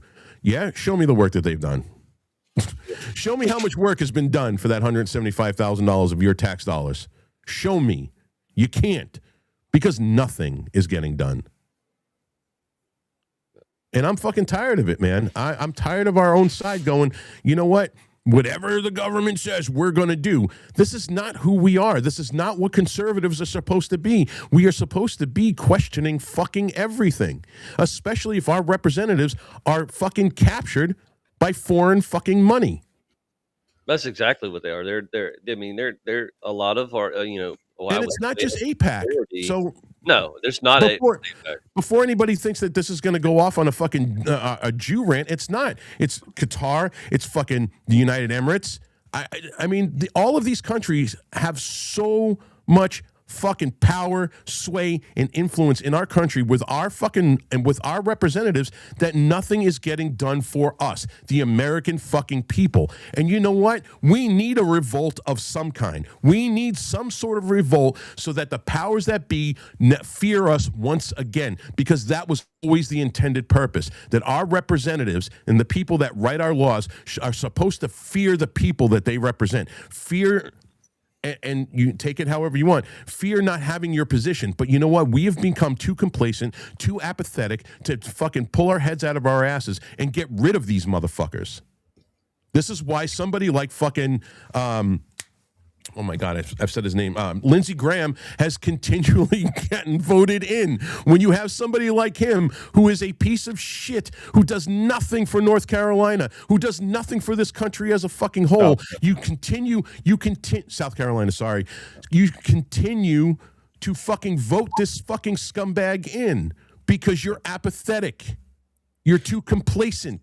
Lindsey Graham, I just got myself a nice baguette. That I just picked up from my Instacart order. That's why I had to leave. So, Lindsay, this one's for you. I'm sure you'd be down. He's going to take that whole thing down at once. If you fried that thing, would it be a faggot? Oh, didn't. As a good. And you know what? If anybody on my side wants to challenge me on this, you come right the fuck on here and challenge me. Because you know what? If you're fucking, if you are so fucking beguiled by our system and the people that are running this, that you can't see the forest through the fucking trees, then you should stop calling yourself a fucking conservative. Man, and it's not just the right side. The left side does it too, dude. The majority of voters do not pay attention to politics. They vote down party lines. Yeah, no, that's absolutely true. They don't give a shit, dude. Unless you go into their house and start fucking with their shit, they're not gonna pay attention. They don't fucking care. For all the shit that's wrong with Patty, he voted for Bush. I did not vote for Bush. Fucking asshole. He said he got drunk and fell in a bush. I did one time. I definitely did that. Definitely did that. Not this week, but maybe last. No, I did not vote, but I voted for Charlie Baker for governor twice. I know you did. I'm busting your fucking balls, but I always call Charlie Baker Bush Light. I think Charlie Baker was a Bush Light. Yes, he was. Bush Light was terrible, by the way. Do they still make that? We ventured on the path of why we came on this. Isn't it just say light on it? Isn't that Bush? No. Bush is to hell with the mountain. Show me your bush. Isn't it? I don't know. I don't know if they make Bush Light beer. I never drank any of that fucking swill anyway. Yeah. I never drank light fucking beer. When I was drinking beer, I was drinking fucking heavy duty shit. Yeah, I was a Guinness guy. Bush Light was disgusting. But I'm a fucking guinea that only drinks fucking Mick beer. You know what? I found this I found this YouTube channel with this girl who makes fucking Italian food, and she does shorts, like the less than a minute videos. They're absolutely amazing because she's like the first person I've seen doing this who actually speaks Italian. She's American, but her Italian is perfect, right? So she was Mhm. obviously raised by Italians. She's like first generation, and she can speak it, and she's drop dead gorgeous. By the like, so she's way too young. Like, I mean, she's like in her early 20s or something, but she's speaking Italian and having lived in Italy. Like, it always drives me crazy when I hear people say like mozzarella or gabagool or all this other shit. I'm like, that's not Italian. That is not Italian. That's not how you say I it. know, No, it's not how you Those say are it. not fucking words, man. No, Those Italian are made up Hey, nonsense. this fucking guy over here is fucking. Yeah, fucking and it's bullshit. And no, that's some of Italian. That's And true. sauce is not fucking sauce. It's gravy, motherfuckers. Yeah. Get it But straight. this chick actually speaks Italian properly and makes the food, and I cannot stop watching the videos. I just sit there and stare at them for like Oh, she's really half skinny, an hour. right? Yeah, she is. Yeah, I know who you're talking about. Yeah, and normally I'm not like I'm more into like the And thicker when girls, you- but But you simped over this chick. Dude. When you guys go to an Italian restaurant and you see in the menu where it says pasta fagioli, it's pasta fagioli. fagioli. Yeah, right. Fagioli or fagioli. So If now you're I went Sicilian, you say fagioli. I went out the other night and I have discovered what is it, penne alla vodka. And I love that shit. That's What is it? Penne alla vodka. It's like Yeah, and you've never had that before? that's Italian. That's straight up Italian right there. He's a fucking guy. It's a fucking penne alla vodka. Italian vodka? I don't know what the fuck it was. It was at an Italian restaurant, so I No, think it's vodka sauce, penne alla vodka. It's just Oh! I thought he was talking about the actual like drinking vodka. No, Somehow I missed the first part of it. yeah. I'm drinking vodka. Oh yeah, vodka sauce. Yeah, it's just a light sauce. It's yeah, not, well, I've it's never not had a it. hard red sauce. Amazing. You never Yeah, had it the before? marinara. Nope. That Wow. was really good. I guess when you grow up in the Northeast, like you just get exposed to that stuff so early that you just take it for granted that everybody else knows what that is, and then you realize, oh shit, this is weird. It's like I remember trying to get good Italian food in the South. Jesus, Roger Stone took us all out to a pizza place in fucking Florida, right down in Tampa. Yeah, I think it was actually Clearwater, right? After he did a book signing thing, and there's a big Proud Boys event. This is like 2019, early 2019, and he had this pizza place open up just for all of us when they were already closed, and so they brought out pizza and whatnot, and it was like fucking ketchup on a donut. And I'm like, this is like, I appreciated the fact that he opened the place up because, it was nice of him to do that. But I was like, God damn, Roger, how much time you spend in New York? You think this is pizza? And he knew damn well it wasn't pizza. How far do you live from the North End? What, about 4 miles, 5 maybe, maximum? Dude, you need to go and try Not Your Mother's Cutlets. Yeah, Have you tried it yet? I think No, no. I don't think I have have. to. I don't You think I have to. Okay, all right. Okay, and Islam is not compatible with Western values. No, it's not. It's not compatible with Western civilization. It's not. Not with pizza, it's not. I gotta be the fucking. I don't think. Yeah, no, we got to get back on track, I guess. Now, listen, man,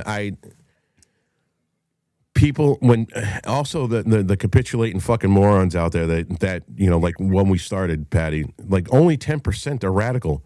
That's 200 million radical fucking Islamists in this world. All right, I understand. That's 2/3 of the amount of people that live in the entirety of America. All right.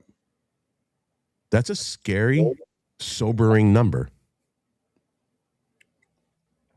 I'm just saying we've done a pretty good job of protecting ourselves against it for a long time.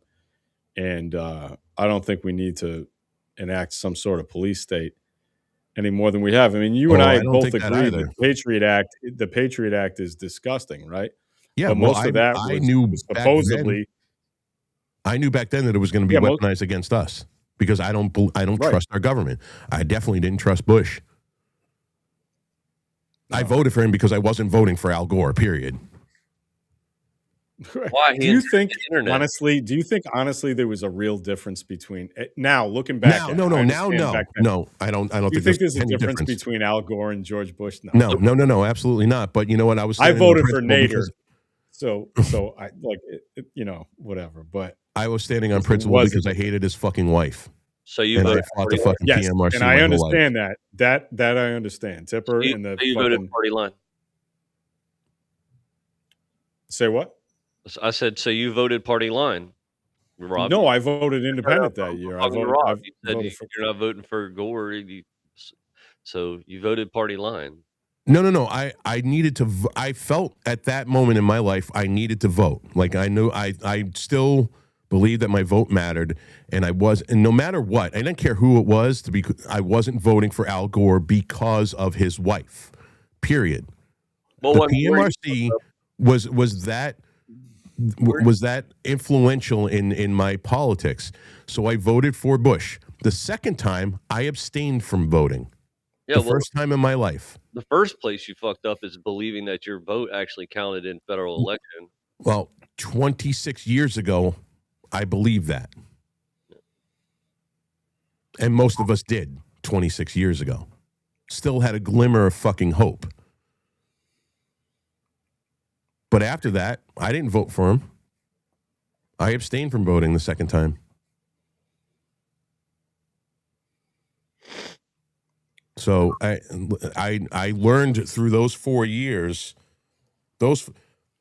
my youth, growing up the way I grew up with, the culture and the music I grew up with, shaped a lot of most of all of my politics up to that point. After 9/11 and after the fucking Patriot Act, I really truly saw the government for what it was. That there were two sides of the same coins. And that nothing we do is ever going to fucking change anything.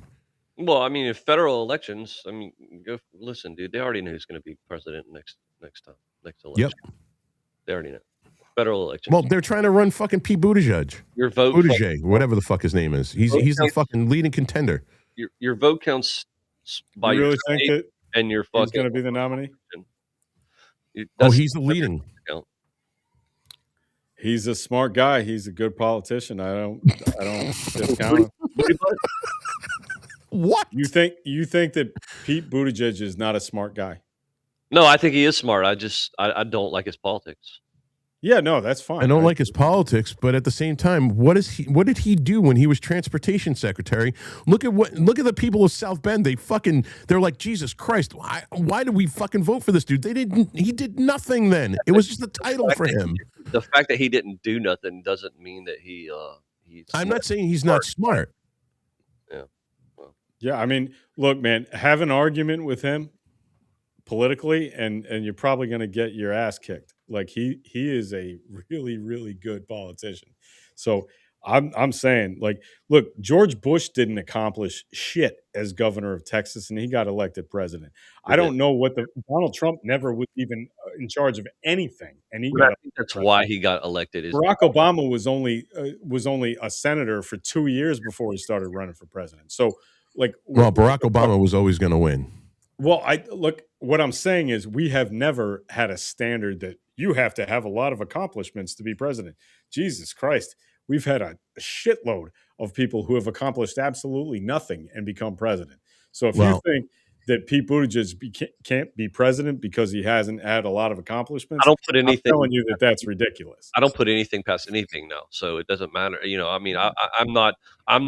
So I don't trust the system so much that I think that they don't already know. They already know who's going to be the next president. Oh yeah, we elected a reality TV star president. So right. From now on, nobody gets to say you're accomplished. No, we set the precedent when we elected a fucking movie star.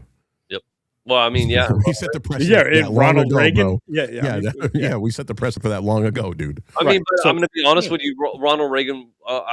Listen, dude, I liked Ronald Reagan, so I can't talk shit about Ronald. He did things that I don't agree with, but he did a lot of shit that I think helped this country. So, yeah, Reagan's a mixed bag.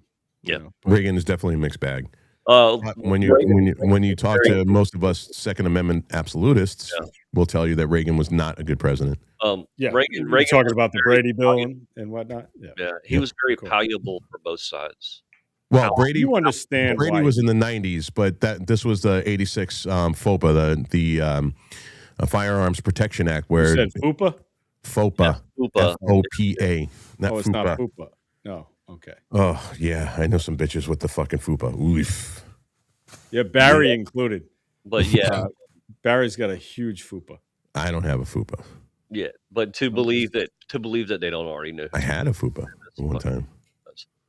That's they're gonna run JD Vance and yeah, well, yeah, obviously. I don't know who the fuck's the Democrats. No, that's not obvious to me. I don't think that's obvious at all. You don't think it's obvious that No. the Republicans are going to run JD Vance? They're absolutely going to run JD Vance, dude. I don't think it's certainly a possibility. It may even be a probability, but it's definitely not a certainty. So I don't know the answer to this. So that's why I'm asking, how many times in the history of this country has the vice president not gotten the nomination? Okay, just in our lifetime, let's think about it. So Reagan Bush is the first. I'm talking about in our lifetime. Reagan Bush, and Clinton Gore. Clinton Gore. Yep. Quayle got a nomination. Quayle did not get a nomination. No. Yeah, but Bush lost, so I guess that might not count. Yeah. Obama, Biden. Right. Biden didn't run. No, he didn't. I'm talking the second time. Oh no, the second time was Hillary. Hillary got the nomination. Yeah. Yeah. So no, there's no guarantee that he gets it, and I just don't. Yeah, Hillary got the nomination. In 15, right? I just see the Republican Party fucking getting behind Vance, pushing any. Boy, I don't see him pushing anybody above Vance right now. Well, here's the thing. There's nobody in the Republican Party that. Here's something I've noticed about MAGA as many times as I've been around to rallies and talking to people. Like, they feel almost the same way about Vance as they felt about Pence before January 6th. You have to let go of January 6th. Bullshit. No. Hold on a second. Let me finish. So before January 6th, people felt about Pence. They were like, yeah, okay. He's, maybe the successor eventually. And I think that's the way they feel about Vance now, but they're just not motivated about it. Now, I understand they hated Pence after January 6th and that, whatever. No, bro, I'm telling you. I just think that they're not enthusiastic about anybody who isn't Trump. Like, anybody who's not Trump is going to lose a shitload of enthusiasm. With Ted Cruz or Marco Rubio or JD Vance, all these stiffs are going to have the same. Oh, come on, man. Vance is going to no. I'm not disagreeing. Hey, hang on. I'm not disagreeing with you, but I want to tell you from every single metric from back in the day, all the people a couple thousand people I used to ride with all the time in the Patriot Guard, right? So every single one of us was conservative. We were all voting for Trump. Every single person that I spoke to at any one of these meetups or any one of these bike events that I went to, where thousands and thousands and thousands of people there, nobody liked Pence. But they were willing to give it a fucking pass to get Trump into office. We were like, no, fuck Mike Pence. We all knew that he was a swamp donkey. We all knew that he was part of the fucking system. We knew that. But you know what? We were going, whatever. There's more enthusiasm for JD Vance than there ever was for Pence. You have enthusiasm for JD Vance? I'm not saying I'm talking about in MAGA. I'm talking about in MAGA. There was way more enthusiasm for JD Vance than there ever was Mike Pence. You got to think back. I think there's more enthusiasm for the dentist office than there is for negative JD Vance. JD Vance is a stiff. He goes to the donut shop and he's a weirdo. He's a fucking stiff, man. Like, it doesn't matter what you think of him. I'm telling you from MAGA's point of view, there is more enthusiasm for JD Vance than there ever was for Mike Pence. Yes, and he's run. Which is saying that's like being the tallest midget. Like, who gives a fuck? And if he runs and if he wins, he's going to be another piece of shit fucking president. Just like all. JD Vance will be president as soon as I am. That's just absurd. Oh my God. We need to come back to this on November 28, 2028. I'm downloading this when we're done. Absolutely. I believe first of all, I don't think he's going to be the nominee. You could say that, dude, but fucking they said Trump would never be president. also. So yeah, no. But Trump is a charismatic person, whether you like him or not. I don't like him, but I can't deny his charisma. He but has, right? JD's gonna But get damn, JD's gonna JD get Vance. JD's gonna get Trump's endorsement, and then I fucking don't think the, that's necessarily a certainty. MAGA cult, and yes, I can say that. I think he may decide to endorse somebody else. In line with what Trump says. What do you think will happen if he decides to endorse his son? I mean, that could be a possibility. Junior. But I don't think it's going to happen. Don Really? Jr.? Are you certain about that? I mean, Look, I like Don Jr., but he is not president material. I know he isn't. Yeah, but what he's why saying you like is- him. what he's saying, Rob, I believe that he would do more for, and this is not saying that it should be for the entire country. I'm just saying, as far as the values that I believe in, I think he would do more for the Second Amendment and the Second Amendment community in this country than any other fucking president. But it's not just about the Second Amendment. There's so many more things that this country needs to get dialed in and fixed. That it can't just be a one issue fucking. You trust the guy who called Trump America's Hitler just a couple of years ago to carry on his fucking legacy? Come on, man, you don't even believe that. You know he's a bullshitter. If Vance gets the nomination and then gets Trump's endorsement, I think that Junior would be the VP setting him up for a presidential run. Jesus Christ. But I don't like any of them, so it doesn't give me I don't give a fuck. But well, the good news is you're going to lose anyway, so it's not. Yeah, not a big deal. I can't disagree with you. You're going to have to deal with a Democratic president next, and that's just a fact of the matter. And this shit is going to... Fuck it's going to be. That's the problem. Yeah, I'm not sure who it's going to be, but I look, man, I'm a betting man, and I'm betting on it, and I usually win. Everything that all these MAGA people are fucking celebrating now is going to get fucking dismantled. It's funny. I was in a bar in DC during the inauguration, in a complete MAGA bar, right? Just surrounded. The bar beneath the Phoenix Landing hotel. And I was just sitting there around all these MAGA people who were all fired up. I mean, absolutely fucking fired up about Trump taking the oath and all this stuff. And I just looked around thinking, like, as soon as he took the oath, they were so overjoyed and just like everything is perfect all of a sudden. And I kept thinking, in 4 years, it's going to be the opposite. They're going to have to deal with the opposite. And are they going to take it as well as I did? Because I just stood there and I was like, yeah, you know what? He won. Fuck it. There's nothing I can do about it. We're going to deal with it. I'm going to take some photos and I'm going to go home to Boston. Right. But I don't think MAGA is going to be able to tolerate it when they lose next time, and they will lose next time. So we're going to see. Well, this November, again. we'll see what happens this November. But I want to put this up on the screen real quick. Go ahead, go ahead, Reno. It's already decided. They already know who's going to be the next president. So So this aged, I wish they'd tell me. Yeah, no. This did not age well. Most of them are pretty dumb, like Barack Obama is the Nickelback of presidents. Look at this president! Look at this photograph! But everybody is talking about this one from @RealDonaldTrump himself. President Obama will go down as perhaps the worst president in the history of the United States! Exclamation point. Most people agree that this video is pretty hilarious. Let's look at some of the comments. Mike Mlowski says he should have been a comedian because everyone is laughing at him as Prez. Mr. Sir Norway says, PewDiePie for president! Did he just do a phone drop instead of a mic drop? At least I will go down as a president.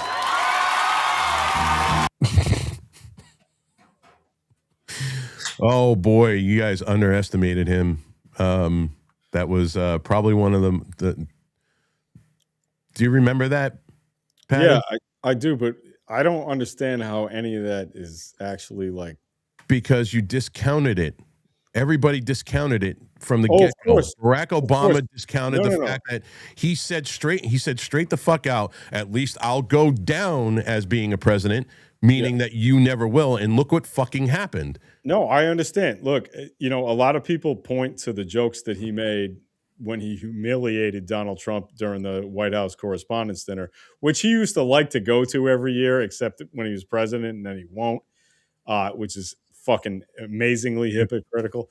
But he busted his balls, and Trump got mad, and then he ran for president, and he won.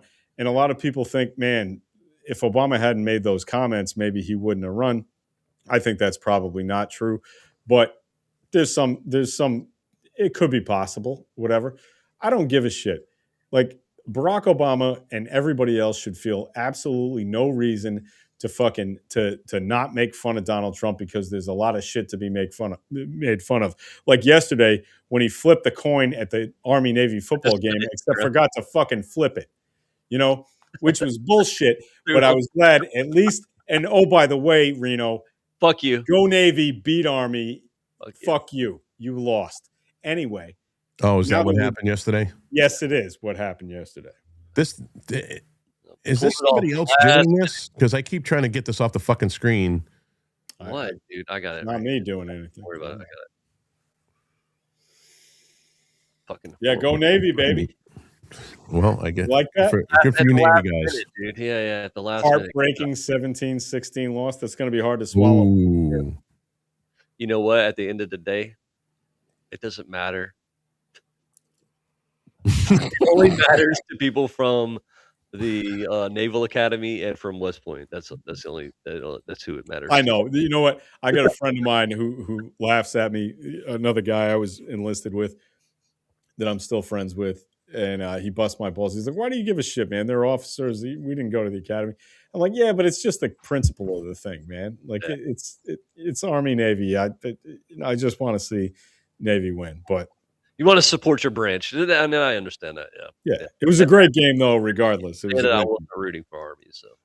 Yeah. I honestly thought we were going to lose that game until about 30 seconds before it was over. And then I mean, it's a football game. At the end of the day, that those guys, every one of those dudes on that field, have a commitment to the United States, and that's what makes it. That's what makes it so good, is that they can fight on the football field.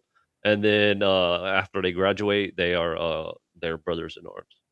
Yeah, and I can tell you that once those Marine officers get to their first ships, that all the Navy guys, that all the sailors that are on those ships are going to break their balls as hard as they possibly can. So, yeah. And also when a guy graduates from West Point and goes to his unit, some staff sergeant's going to tell him to shut the fuck up. Right. Yeah. Exactly. Listen, I'm in charge. I'm the lieutenant. Shut the fuck up. No, you're not. No second lieutenant gets to tell a fucking first sergeant what the fuck to do, and definitely no ensign gets to talk some shit to a chief, because that doesn't work. You don't. All right. So I'm just going to add this to the scene real quick, guys, and then I guess we're going to call, unless you guys want to continue going on. Yeah. This is the Patriots Bills game is starting in like 5 minutes, so I got to go. So I'm going to go right now. So this guy owns a hot dog stand. This is the guy that's disarming the. I wish I could. Oh, I can. Okay, I can just do it a little bit. That takes a lot of fucking balls. It does, absolutely. And that's the thing. I wish Patty had not fucking bailed, but I'm going to take him off the fucking screen. Reno, honestly and truly, all right, get this off of the screen. Do you believe that this would have gone on as long as it did if the people of Australia weren't disarmed? No, absolutely not. The problem is that we have we have guns in the United States, but I think that people are so scared to use them against certain things, that it takes time for things like that to happen.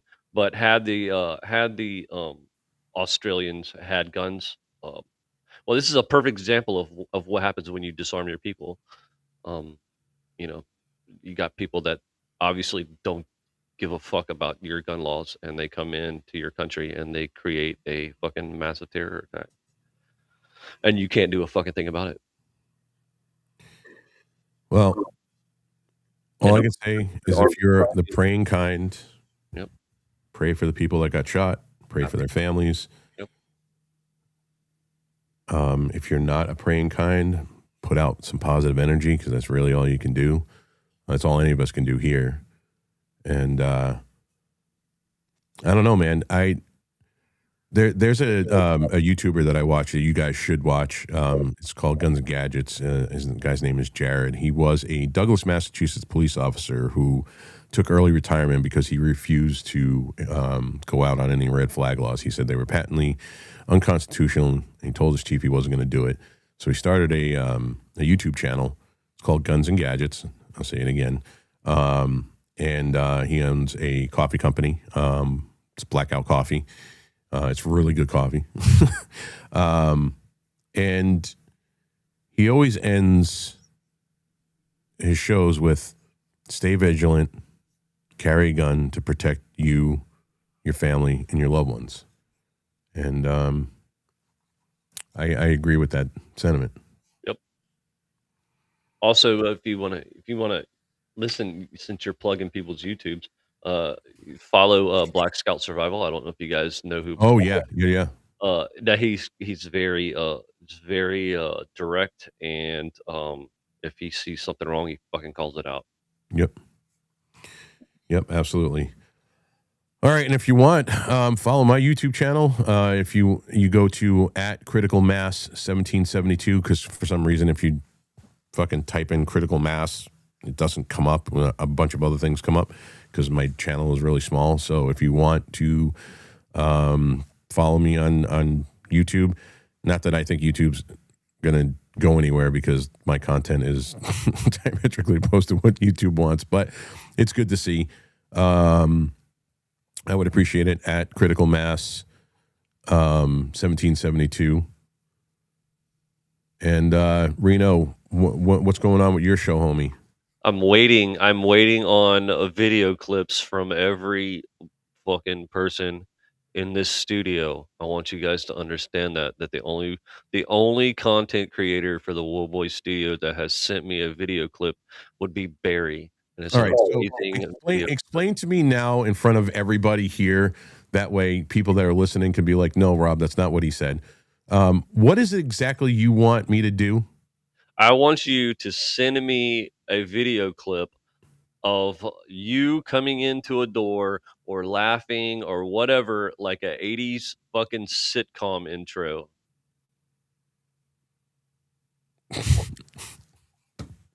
Well, I'm not a stranger to self-deprecating humor. I guess I can figure something out. It's a 10-second clip. It takes 10 seconds. You know what I'll do? You know what I think I'll do? I'll recreate the scene where Lamont is getting out of the truck with my truck. That'll work, dude. Fuck yeah, that'd be great. Guys, look, I don't know if you guys look. We're on the Newsbrief. I'm with. Do you want it landscape or portrait? Landscape, I assume. Yeah. Always. Okay. I'm on the War Boys Newsbrief with Patriot Rob, and everybody loves politics. And I don't know if you guys understand that I fucking hate politics. So that's not what my show's about. So, I try to make my show not about politics. I want to talk about it in an abstract way. What the fuck is in my pocket? I don't want to do any politics. I think everybody has to. What is it? Is it a shell? It's a shell casing.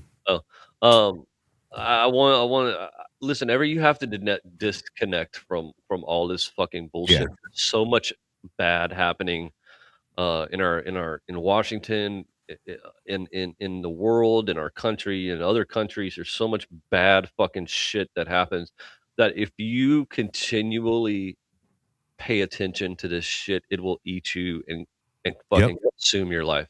And that's why, dude, listen, that's why, damn well, that's why I've been off fucking X for the last 3 weeks, because you have to sometimes disconnect from that. And I'm hoping by me making my show that you guys would watch it and just fucking laugh with me for a little while. Oh, I'm so totally down with that. Yeah. Totally down. All right. Well, I will. I'll get that to you ASAP. I gotta actually go and fucking plow because we're snowed in here, dude. I think we got about another half a fucking foot of snow. Holy fuck! It's 52 degrees here, so Yeah, dude. It's a fucking complete whiteout. It wasn't supposed to fucking snow. I was supposed to be in fucking Massachusetts right now. Sus. I don't have an It's exact Seuss. time. Or Seuss. Listen, Seuss, I don't yes. have an exact time yet because I mean I have the episode recorded. I'm just waiting to get my intro done. So I will put it out on my X. And If I do this, if I'll record this today, how do you need to send me like an email address so you can get a high res copy of it? you just text it to me. It works. You're gonna get it high res. Uh-huh. All right, but you got to put the Sanford and Son music. No, I'm not. I'm using because I'm only going live on X. I'm not going on YouTube because I care about y'all's YouTube channels. So I am using the Wonder Years theme song or a little help for my friends. So it's going to be done in that style, the intro. So All right, just all right. little small things, you know, to get everything uploaded. I've already got the episode recorded, so I just need. All right, I'll get that. I'll get that to you today. I got to get that to JD so he can make my intro. So yeah, it's gonna be fun. So yeah, I gotta get a fucking mastered version of a mix because I was gonna use the music that I use for my show for my intro video, but the fucking cover of We'll Have Her Home Again came out so much better. I want to use that. Yeah, it sounds really good. Yeah, I gotta finish it. I gotta fucking put the guitar solo in there. There's a couple of places where obviously you heard that my voice cracked that I gotta fix. And it's either I go back and re-record the vocals or be fucking lame and put those parts through auto-tune just to get it done. I don't know. I'm too much fucking OCD to an alien retentive to fucking let that happen. So hopefully I'll be able to finish recording that this week, and then hope I'll get my fucking intro video up because I'm really looking forward to that. I mean, I think he did a great job on the War Boys one. Yeah. I like his work, and yeah, he's had some things going on personally, so I haven't been able to hook up with him, but. All right. Well, thank you guys for tuning in. Like I said, keep all these people in your thoughts and your prayers, all these victims, their families. My friend Carolyn told me that the lockdown was lifted, but she's out doing trauma response now for the people at Brown. And it's heartbreaking to watch. And yeah, man, this is I'm going to take this off the screen because I'm tired of looking at it. Keep the people and the victims in Australia in your prayers also. Yeah, both Brown and Australia. And to be quite honest with you, and I don't want to sound like I'm doom pilling, but I think we're going to see a lot more of this over the holiday seasons. Yeah, I think so too. There's question is who does it benefit? Yeah. Well, be vigilant, guys. Keep your head on a swivel. If you have the ability and access to buy a gun, buy one, learn how to use it. I can't stress that enough. Buying a gun is not enough. Investing in your tactical abilities, it should be paramount. Once you buy a gun, you train with it. Just about every gun store on the planet either has somebody there that does trainings or they have connections to people who have trainings. Any gun range, indoor gun range, will always have, training nights. Go and learn how to use your weapon to protect you, your family, your loved ones. Become proficient at it. That's the first part of it. The second part of after you do that, learn how to shoot under stress, because if you're sitting in a fucking static environment shooting a target, it is not the same as having fucking bullets whiz by you. They have very specific trainings for these things. I recommend anybody that wants to take their protection, their safety seriously, you seek these out. And I don't think I'm going to get any pushback from Reno on that one. No. Nope.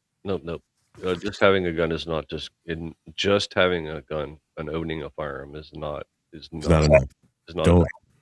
Don't fall into the trap of now you feel safe because you have a gun. If you don't know how to shoot that thing, if you don't know how to take it apart and clean it, if you don't know how to fucking draw, be on fucking target, you're not going to do shit. You're more apt to fucking kill somebody else that's not the fucking threat. Yeah, you don't drive a car. You don't get a driver's license without taking a driver's test. So I don't think it should be mandatory, but I believe that everybody should make it mandatory in their own mind that they learn how to use their weapon. Period. All right, brother. All right, we're gonna head out. I'm gonna go fucking plow. Reno, stay in the studio for 1 second, bro. Yep. All right, guys. Have a great Sunday, and I will see you tomorrow on my show, Critical Mass. Hopefully, Reno has time to come in and fucking join me tomorrow. I've been working on a really fire monologue, and I really want to do a space tomorrow. So hopefully, everybody fucking joins. And with that, have a good night.